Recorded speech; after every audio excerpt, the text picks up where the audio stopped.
What up, brothers and sisters? It's your brother G World 7_D. Um, I'm gonna give you a book for your research. It's called the Illustrated Encyclopedia of Native American Indian Mounds and Earthworks. Now, Indians didn't build these mounds. We know who built them. The Aboriginal indigenous people who are already here built these mounds because they built mounds all over the planet. They built mounds on damn near every continent and pyramids. So to sit there and just say they were just mounds here in America, that's not accurate. But I want to go and do this real quick. Now, this book talks about mounds in 41 of the 50 states here in the greater U.S. And obviously, Hawaii and Alaska is not in this book, but it talks about 41. This is one of the most detailed books that talks about mounds. There are others, but this is one of the ones that show you the different mounds. I'm going to read something real quick. Right here. It says, how many mounds are there? The most common question that is asked about mounds is, how many exist? In the 1800s, the Smithsonian sponsored many expeditions to identify mound sites across America. Them bastards be everywhere, man. A map, reproduced here in greatly reduced form, was published by Cyril Thomas in 1894 in the Bureau of Ethnology book. They found approximately 100,000 mound sites, many with complexes containing 2 to 100 mounds. The figure of 100,000 mounds once existing, based on Cyril Thomas' map revealing 100,000 sites. It is often cited by others, but that estimate is far, far too low. After visiting several thousand mounds and reviewing the literature, I am fairly certain that over 1 million mounds once existed and that perhaps 100,000 still exist. Oddly, some new mound sites are discovered each year by archaeological surveys in remote areas. But the truth, the large majority of America's mounds have been completely destroyed by farming, construction, looting, and deliberate total excavation. Now, simply put, building of different cities, building of highways and expressways, and building of large factories. And these bastards did all that, and they destroyed the mounds that our ancestors built. Now, many of these mounds, like I said before in my previous post, had furnaces inside them. What I mean by furnaces, ways to warm them up during the cold season. Some may travel to different locations. Some have stayed there and they've found ways to keep them warm inside the mound. So the mounds are used for different purposes. Some of them had different shapes. Some of them had like a cone shape. Some of them just had like a rounded hill shape. But the fact is that you had well over 1 million mounds here in America. No simple type of people could have done that. It takes great engineering and great skill. Not only here in America, I had another book that talked about mounds in Asia and Europe. These mounds are built all over the planet. This is an engineering technology that our people did. Now, I live in the state of Illinois. There's Cahokia in southern Illinois. Massive, what you call mound pyramid. This is something that we're not taught. You hear a lot of Pan-Africans talking about going to Africa and everything, but we can study our archaeological sites here in America by going to Louisiana, to the mounds there, by going to Mississippi. Each state has them out, particularly in the South, man, and really the Southeast. There's a bunch of mounds down there.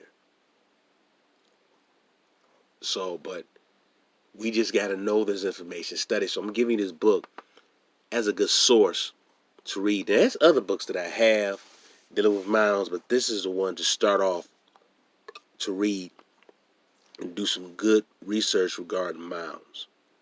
So check this book out. This is a good book dealing with mounds. And the book, again, is, it's called the Illustrated Encyclopedia of Native American Indian Mounds and Earthworks. Yeah. Native Americans did not build these mounds, like I said before. These mounds were built by the Aboriginal black population here because they did it in other locations around the world. All right, it just wasn't confined to what we call the United States. In fact, the other book that I have, Burial Mounds in Europe and Japan, Comparative and Contextual Perspective. Now, I already talked about this book, but get this book. And this book, I want to say, it costs maybe around $50, if I remember. And this was like $45, $50. But this talking about mounds. See, look at the mounds. Look at these two different mounds on here. Two different types of mounds. But mounds are built all over the world, all over this planet. Our people build mounds, they build pyramids, and other archaeological structures around the damn world. We build castles over in Europe. All right? We build castles in Africa. We build castles here in America. All right? We did that all over the planet, man. This is what bothers me about Pan-Africanism. They just stuck in Africa.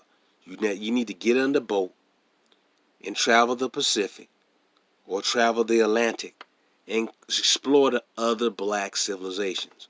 Now, this is a good book. And I talked about this one before in my other post. Burial Mounds in Europe and Japan. But this one deals with totally of the Americas. The Illustrated Encyclopedia of Native American Indian Mounds and Earthwork. 41 of the 50 states are covered. He talks about the mounds in his book. This is by Dr. Gregory L. Little. This is a good book to read about mounds. I have another one I'm going to probably talk about sometime probably in a few weeks or early June because we're approaching May now. But I want to give you some good books to read, to do for your own research or your own study. You know, the mounds are used for different purposes, all right? But this is one excellent book to read about mounds. Now, the problem is, it's giving credit to so-called Native Americans, but they didn't build this. But he sort of hints it in his book that there's people way before them here. You know, so they'll say one thing and they fall back to the traditional so-called presentation or information or scholarship. But like I said before, we already were here and we were building similar structures globally. That when you're in different places, there may be different types of one place you can probably use, let's say, brick. Other place may use stone, whatever. It was different types of tools or stuff that they had there to build what they want to build. But like I said before, this book is dealing with the mounds here in America, while this book dealing with mounds in Europe and Japan. This is a good book. Peace and love. This is your brother, G World 7_D. Continue to seek that knowledge. Do not be stagnant like some of these Negroes are. Keep themselves landlocked and over in Africa, where you need to travel on the boat. Come to the Americas and study the other great black civilizations that are west of Africa. Or others east, whatever. But there's black civilizations, so-called black civilization that existed around the planet. We are global people. Peace and love, brothers and sisters, but we need to take pride in our history here. We need to understand that, but we also have to understand that we weren't just landlocked in one location. We were all over this planet. I'm going to keep hammering this. We were all over this planet. Like I said, I've been studying this for years, man. But we were all over this planet. This is a good book. This is a good source for you to read. This is good information. Check this book out. This book talks about mounds all over the country. Talks about Poverty Point, Cahokia. It's all in this book. All right, it's all in this book. This is one good definitive book dealing with mounds in America. That's all I got to say. Peace and love. I'm going to talk about another book dealing with mounds and some articles that I have dealing with mounds because I want you to go out there and seek this information yourself. And it's nothing more rewarding when you go do the research and you start learning more and picking up things. There's nothing more fulfilling than that. So, but we cannot be stagnant and just thinking our people were just in one location. Melanated people, so-called black people, all right? When I mean melan, like I said, I'm not talking about no white Latinos or some white pale Asians. Melanated black people are indigenous to this planet. You have to understand that. You must comprehend that.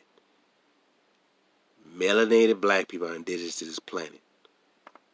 I'm focused more in Americas because this is where my people are at, but we have a connection to brothers and sisters globally, because brothers and sisters globally were selling here. It's like us was selling out over there.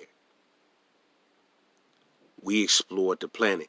Yes, we had papyrus boats, like I said before, reed boats, but we also had wooden ships. You need to understand that. We had wooden ships that we sailed around the world without using nails, but we had wooden ships. Damn, wooden ships are very sophisticated.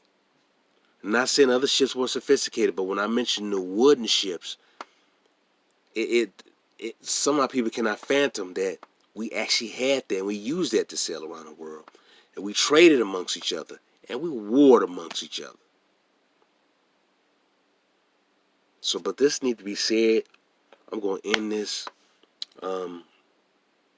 Peace and love, brothers and sisters. I'm going to try to come with another video. I'm going to try tomorrow. I always say that, but then you don't get into like a week's time. But this is, like I said, I'm trying to be more consistent with this stuff. But this is a good book. The Illustrated Encyclopedia of Native American Indian Mounds and Earthworks. This is a source I'm giving you. Okay, I'm giving you a source, another source. I'm just not going to just sit here and talk or even just read through the book. That's why I cut this stuff short. I'm giving you a source so you can go out and get it yourself. All right? Peace and love, brothers and sisters. I love you.